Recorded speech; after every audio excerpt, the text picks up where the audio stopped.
Have you ever noticed that when the world becomes too loud, when every message and demand is pulling you in 100 directions, there is a part of you that longs for silence?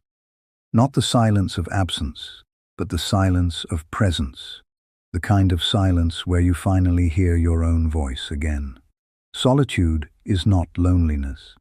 Loneliness is an emptiness that cries out to be filled. Solitude is a fullness that doesn't need anyone else to validate it.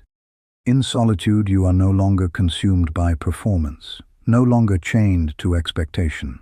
You begin to remember that your worth was never tied to applause, productivity, or perfection. Most of us run from solitude. We drown it with noise, scrolling, endless conversations, constant distractions.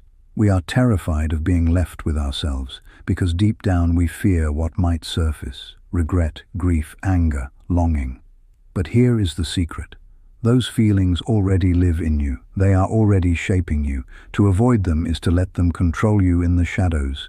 To face them in solitude is to finally take their power back. Think of solitude as a mirror. When you sit alone, the masks fall. The person you show to the world steps aside, and the person you actually are sits across from you. Sometimes that meeting is uncomfortable, sometimes it is beautiful, but it is always necessary.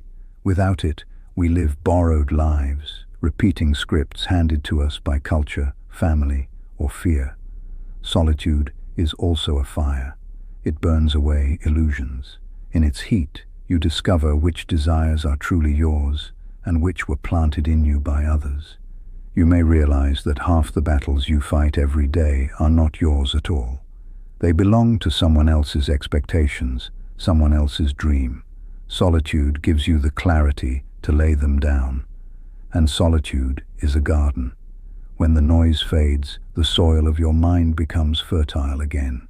New ideas emerge. Creativity, wisdom, and peace begin to sprout in silence. Many of history's greatest breakthroughs, both artistic and spiritual, were born not in crowds, but in moments of profound solitude. So, how do you practice solitude? You don't need to disappear into the mountains. You only need to choose moments of intentional withdrawal. Turn off the phone, close the door, sit by a window at night with nothing but your breath. At first, the silence will scream, but stay. Slowly, it softens. Slowly, it becomes a friend. In solitude, you will learn that you are not empty. You are vast. You are not broken. You are unfolding. And when you finally rise from that silence and return to the world, you return not as someone desperate to be seen, but as someone who has already seen themselves. So the next time you feel that quiet pull toward solitude, do not resist it. Do not drown it in noise. Answer it. Sit, breathe, listen, because the voice you are waiting to hear has been yours all along.